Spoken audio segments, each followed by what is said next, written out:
Welcome to jewellery retouching expert. আজকে আমরা কথা বলবো কিভাবে আপনি জুয়েলারি রিটাচিং এর কাজ শিখতে পারেন। হ্যাঁ, আপনি যদি একজন গ্রাফিক্স ডিজাইনার হয়ে থাকেন অথবা জুয়েলারি রিটাচিং আপনি শিখতে চাচ্ছেন অথবা আপনি অনেক কিছু জানেন এবং আরও প্রো লেভেলের অ্যাডভান্স লেভেলের জুয়েলারি রিটাচিংটার আয়ত্ত করতে চাচ্ছেন, সো সেটা আপনি কিভাবে শিখবেন এবং ইউটিউব থেকে আপনি কিভাবে খুব সহজে শিখতে পারেন সেটাও আমি আলাপ আলোচনা করব এই ভিডিওতে। সো ফার্স্ট অফ অল আমি ইউটিউবে গিয়ে আমার আসলে রিয়েল এক্সপিরিয়েন্স থেকে আমি আপনার সাথে শেয়ার করব আমি কিভাবে শিখেছি এবং আপনি কিভাবে শিখতে পারেন। সো আপনার যেটা ভালো লাগে আপনি ওই ওয়েটা ধরেই আপনি শিখবেন। আমি যদি ইউটিউবে আসি এবং আসার পর যদি আমি সার্চ করি how to learn jewellery retouching, because যে একজন প্রো লেভেলের অথবা যে বেসিকটা জানে সে কিন্তু প্রথমে ইউটিউবে এসে এইভাবেই কিন্তু সার্চ করে।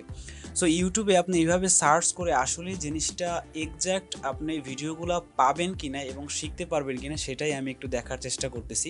ধরেন আমি কিছু জানি না, আমি এখানে সার্চ করলাম how to learn jewellery retouching অথবা জুয়েলারি রিটাচিংয়ের যদি আমি ফুল কোর্স দেই সেটা আমি এখানে সার্চ করতে পারি jewellery retouching full course.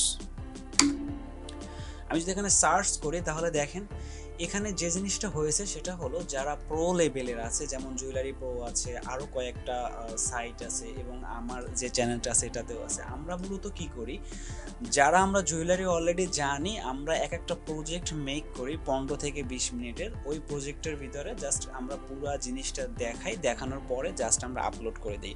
Maximum যারা ভিডিও আপলোড করে তাদের কিন্তু এখানে ভয়েস ওভার থাকে না, দ্যাট মিনস তারা 1 বাই 1 কিন্তু দেখায় না যে তারা কীভাবে রিটাচিংগুলার কাজটা করে। কারো কারো হয়তো বা শাং ক্রিয়েট করা থাকে, কারো স্টোন অলরেডি ক্রিয়েট করা থাকে, শ্যাডো ক্রিয়েট করা থাকে, দেন বিভিন্ন অ্যাকশন ক্রিয়েট করা থাকে, অয়েল পেইন্টের অ্যাকশন থাকে। সো বিভিন্ন রকমের যে অ্যাকশনগুলো আছে এগুলো দিয়ে তারা শর্টকাট কিন্তু জিনিসগুলো করে ফেলে, যার জন্য এইখানে কিন্তু আপনি 1 বাই 1 রুলস রেজুলেশনগুলো কিন্তু জানতে পারেন না। একটা জুয়েলারি করা বা জুয়েলারি রিটাচিংয়ের যদি আপনি অ্যাডভান্স লেভেলের যেতে চান তাহলে আপনাকে জুয়েলারির যে কিছু রুলস রেজুলেশন আছে, কিছু শর্টকাট আছে, সেগুলো আপনাকে অবশ্যই জানতে হবে। না হলে যখন আপনি নিজে প্রজেক্ট করবেন তখন আপনি যদি শর্টকাটগুলো না জানেন আপনার 10 মিনিটের কাজটা আপনার কিন্তু 30 মিনিট লেগে যাবে। সো আপনার কিন্তু ultimately loss.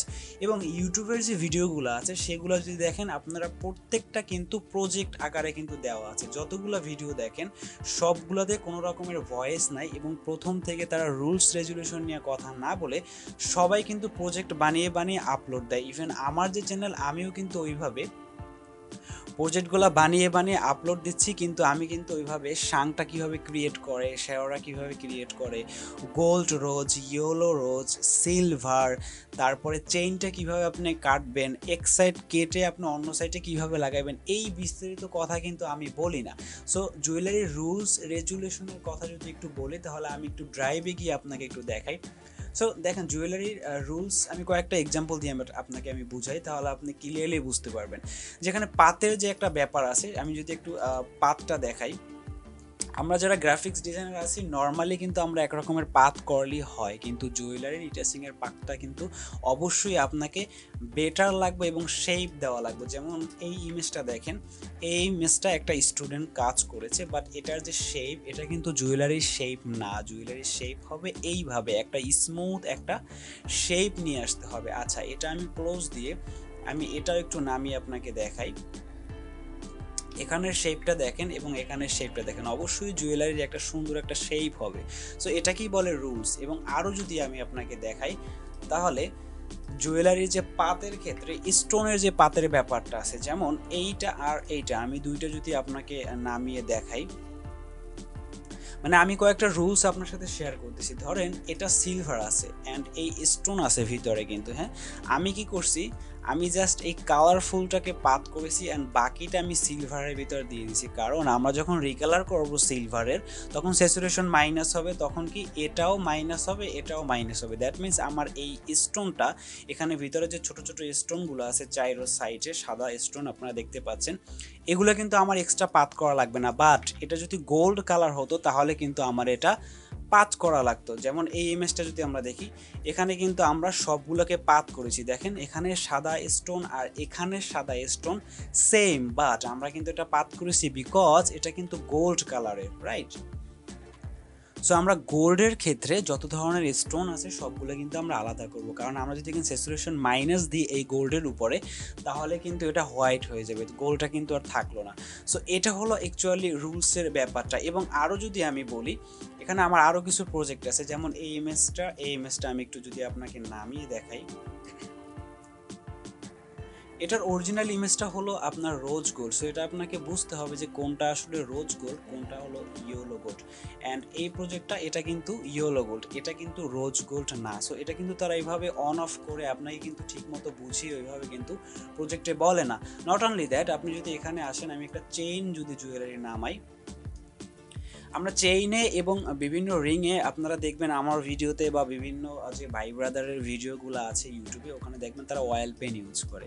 So oil pen ধরেন এখানে যে যতটুকু আমি অয়েল পেন ইউজ করব, আমার রিংয়ের ক্ষেত্রে কিন্তু আমি ওই অয়েল পেনটা ইউজ করব না। আমি যদি আপনাকে অয়েল পেনের একটু ঝলক আমি দেখাই তাহলে আপনি বুঝতে পারবেন। আচ্ছা, আমার এখানে অ্যাকশন একটা ক্রিয়েট করা আছে, আমি অ্যাকশনটা দিয়ে দিই। যে অয়েল পেইন্টের যদি কাজটা আমরা করি, দেখেন পুরো জুয়েলারিটা কিন্তু একটা স্মুথ শেপ নিয়ে আসে। তো এখানে আমি ভ্যালু দিয়েছি 10, ঠিক আছে।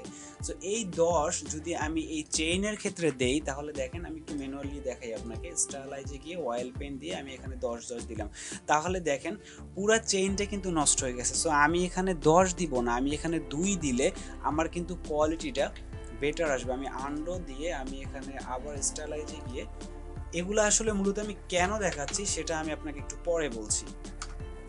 সো আমি এখন 2 যখন দিব তখন কিন্তু আমার এটার কোয়ালিটিটা চলে আসছে। সো আবার আমরা চেইনের ক্ষেত্রে যেটা করি, এক পাশ কেটে কিন্তু আমরা অন্য পাশে লাগাই। সো এইগুলো কিন্তু সব বিস্তারিত জিনিসগুলা কিন্তু আপনি ভিডিওতে যতগুলা ইউটিউবে আপনার প্রজেক্ট আপনি দেখতে পাবেন সবগুলোতে কিন্তু এইভাবে আপনাকে ডিটেলস আকারে কিন্তু বলা নাই। সো আপনি যদি মোটামুটি লেভেলের কাজ জানেন তাহলে আপনি ইউটিউবের যে যত ধরনের ভিডিওগুলো আছে, আমার চ্যানেল আছে, তাহলে ওগুলা দেখে দেখে আপনি যতটুকু সম্ভব বুঝতে পারবেন। কিছু কিছু জায়গায় হয়তো বা শর্টকাট ইউজ করেছি, ওটা হয়তো বা বুঝবেন না। বাট আপনি যদি বিগিনার লেভেলের হন তাহলে অবশ্যই আপনার একজন মেন্টর থাকা দরকার, একজন অফিসের কলিগ বা যে ভালো জানে, অথবা আমি নিজেও কোর্স করাই। সো আমার কাছ থেকে হোক বা যার কাছ থেকে হোক, আপনি কিছু রুলস রেজুলেশন বা ক্লাস যদি নিতে পারেন তাহলে আপনি জুয়েলারি বেসিকটা বুঝতে পারবেন যে হ্যাঁ, এটা রোজ গোল্ড, এটা ইয়েলো গোল্ড, এটা সিলভার, এটা যদি সিলভারের ভিতরে সাদা স্টোন হয় আমি এটা আলাদা করব কি করব না, নাকি আমি একসাথেই কাজটা নিয়ে আমি শর্টে কাজটা কিভাবে করতে পারি, কোথায় আমি অয়েল পেইন্ট ইউজ করতে পারি, কোথায় আমি নয়েজ রিডাকশন ইউজ করতে পারি, শার্পেন কোথায় ইউজ করব, সেমুলেট প্রেশার কোথায় ইউজ করব। সো বিভিন্ন ছোট ছোট শর্টকাট জিনিস আছে যেগুলো দিয়ে কিন্তু আপনি শর্টকাটে জুয়েলারি ডিটেলসগুলো করতে পারবেন। লাস্ট আমি এটা কথাই বলবো, সেটা হলো আপনি যদি ফ্রি শিখতে চান তাহলে অবশ্যই আপনি ইউটিউবের ভিডিওগুলো দেখেন, যতটুকু বোঝেন আপনি ওটা দেখে দেখে আপনি আস্তে আস্তে শেখার ট্রাই করেন এবং প্রচুর পরিমাণে আপনি প্র্যাকটিস করেন। আর যদি আপনার সামর্থ্য থাকে কিছু টাকা খরচ করার, কোর্স করার, তাহলে আপনি যে কারোর কাছ থেকে আপনি কোর্স করতে পারেন, অথবা আমার কাছ থেকেও আপনি হেল্প নিতে পারেন, অথবা আপনার অফিসের কলিগও যদি পারে তার কাছ থেকেও দু একটা ক্লাস করে আপনার বেসিক জিনিসগুলো, মানে যে জুয়েলারি ডিটেইলিং পারে তার কাছ থেকে সে অবশ্যই একটা বেসিক জিনিস জানে, ওই রুলস, ওই গাইডলাইনগুলো যদি আপনি জানতে পারেন তাহলে আপনার জন্য সকল ভিডিওটা দেখে আপনি বুঝতে পারবেন যে হ্যাঁ, এটা আসলে কোথায় ইউজ করছে বা অ্যাকশনগুলোতে আসলে কি ইউজ করছে। সো আসল কথা হলো যে আপনাকে প্রচুর পরিমাণ প্র্যাকটিস করতে হবে, অ্যান্ড অবশ্যই আপনাকে জেনে তারপর প্র্যাকটিস করতে হবে। আর আরেকটা জিনিস হলো, সেটা হলো যে যারা এই ধরনের ইউটিউবে ভিডিও দেয়, ইভেন আমিও দেই, অনেক জিনিস কিন্তু আমি ভিডিও আপলোড দেই না যেটা ইউটিউবে আমার কাছে মনে হয় না এটা কঠিন বা এটার দরকার নেই, সেটা আমি কিন্তু ওটা আপলোড দেই না।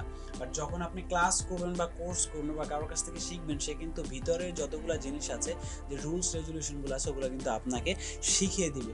সো আশা করি ভিডিওটা আপনার বেশি একটা আইডিয়া হয়েছে যে আসলে আপনি কিভাবে শিখতে পারেন, অথবা জুয়েলারি ডিটেইলিংয়ের জন্য আসলে কি কি জিনিস আপনার দরকার হয়, কি কি জানা আপনার উচিত, এটা আপনি মোটামুটি আইডিয়া পেয়ে গেলেন।